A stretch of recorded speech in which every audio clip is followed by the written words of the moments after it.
an orientation in this world that helps us to realize that pain can be redemptive. And I've said this many times, that when we are with Jesus, well, the thing we won't regret is how much pain we've experienced. The thing we will regret, I believe, is our disobedience when we didn't trust Him enough to do what He asked us to do, and so forth. So, because we'll look back and realize, I believe, that the pains were in fact redemptive. So getting caught up with self-sufficiency, getting caught up with doing rather than being can certainly be enemies of grace. But the third enemy of grace is a direct avoidance of pain, pain avoidance strategies. And just to do whatever you can do to do an end run around pain can actually be a very sinful strategy, because it can close your hands to the grace that God might be offering. In other words, a clenched fist cannot receive. Furthermore, folded arms cannot embrace. Ultimately, grace wants to possess you. You cannot possess us. But it can possess you. And when you finally open up and let loose and ask God, I'm going to lean into what you are doing in my life, though I do not know where I'm going. Yet I will continue to cling to you in your character. You are the anchor of my soul. And I know that you can use this situation redemptively. So instead of trying to do an end run or trying to put a Band-Aid over a problem, the wiser course might be to ask God, what do you want me to learn from this? And what can I do to move in that direction? Rather than just say, take it away, maybe the better question is, what can I learn? What kind of person are you making me to be in this world? After all, we're not here for our comfort and pleasure. We're here for something deeper, far more profound than mere comfort and pleasure. That would again be to live a shallow, dissatisfied life. When I see shows like the Lifestyles, I don't see them, I flip by. Lifestyle, I can't, frankly, I don't watch TV anymore almost at all. I can't watch it. But Lifestyles of the Rich and Famous, I once flipped through that. I could endure that maybe for 3 minutes before moving on. And you just see, this is what people think they want. But we discover that these so-called rich and famous are not exactly fulfilled people. Have you noticed that? That the whole situation with Michael Jackson's only one example of so many others where that kind of thing that people think they want does not satisfy the heart, but actually makes us people who live in a way that's utterly inauthentic. There's no connection with reality. We create these persona, and we are afraid to really connect with people and with the realities of life, so we try to insulate ourselves from that. So in my thinking, the wise course would be to really meld your will with His will, and it really becomes a divine human synergy. God will not force you to do something against your will. He will not force you. He will not violate your will. This is why a lover will not overwhelm, but rather one will woo. And he pulls you and draws you to himself, but he will not force himself upon you. Otherwise, what kind of a relationship would it be? You wouldn't have really a relationship where there was a reciprocity, and love requires that willful reciprocity. As C.S. Lewis put it, human will becomes truly creative and truly our own when it is wholly God's. An interesting point. It becomes truly creative and truly our own when it becomes wholly God's. That is to say, when we offer it up to God, then we get it back as a gift, but now transformed and sanctified. And this is one of the many senses in which he who loses his soul shall find it. So that really, instead of taking something away from you, he's wanting you to let loose of the things you're clinging so hard to, so he can give you a greater thing, the grace of his presence and a deeper sense of his purpose in your life. So he wants to take that thing out of your hand. And remember I've used this illustration before. So many people are clinging so hard to something in their hand, so tightly in a clenched fist, that God sometimes have to pry one finger at a time. You ever go through this process? And one finger, then the second and the third. And finally, against your will perhaps, the thing is opened up and you see it for what it really was. You're holding on to a piece of tin foil or something like that.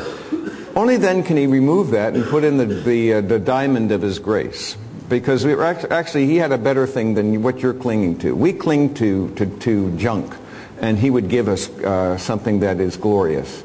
But we will not do that if we're afraid. Much of it comes down to trust. Can we lean into one in this way? Well, if he has done what he has done for us, if in fact Christ gave himself up for us so that he could in fact redeem us from every lawless deed and purify for himself a people for his own possession, zealous for good deeds, if he has done that, if in fact he has given everything to us, then can we indeed trust such a one? And it comes down to a question of trust.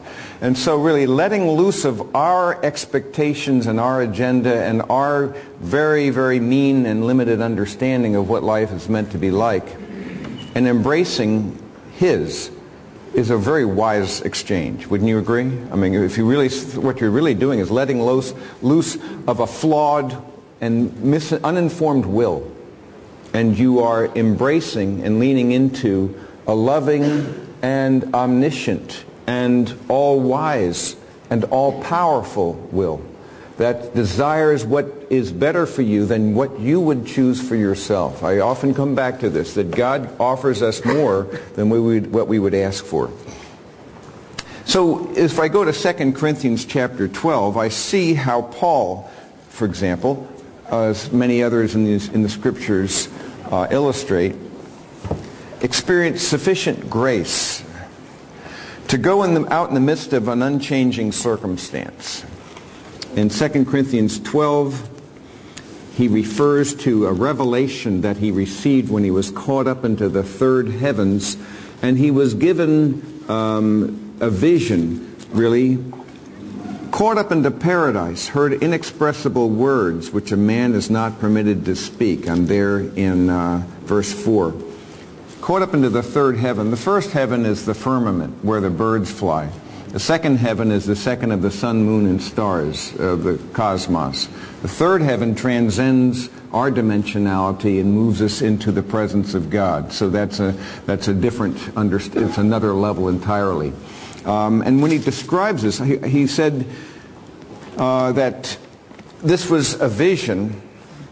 And he said, I don't want to boast about this, except in regard to my weaknesses.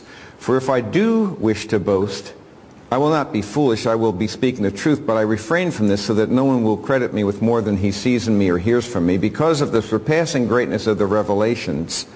For this reason, to keep me from exalting myself, there was given to me a thorn in the flesh, a messenger of Satan to torment me, to keep me from exalting myself. Well, that sounds very strange at first blush. He said, concerning this I implored the Lord 3 times that it might leave me. And he has said to me, my grace is sufficient for you, for power is perfected in weakness. Now there's tremendous insight in that. Thus Paul concludes, most gladly therefore I will rather boast about my weaknesses, so that the power of Christ may dwell in me. Therefore I am well content with weaknesses, with insults, with distresses, with persecutions. And he understood and knew all those. With difficulties for Christ's sake. For when I am weak, then I am strong. So he says, when I let loose of my own self-sufficiency and my own agenda, then I become empowered to receive God's grace, and that makes me strong. Because it is no longer I, but Christ who lives in me.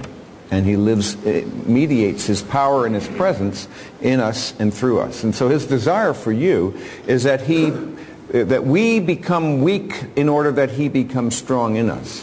When I say weak, I mean the recognition of our frailty and our true condition in this world, where we can't control what happens an hour from now. And to understanding our position, but recognizing we are in his grip. And if you are held fast by the grip of God, then you become strong. And that's when you become most liberated to be yourself. So it's when you give yourself away to him that you truly find yourself. When you try to cling to life on your terms, you lose it. When you embrace his life and lose yours, then you find your own. And that's, I think, a very important thing for us to bear in mind. There's a sufficient grace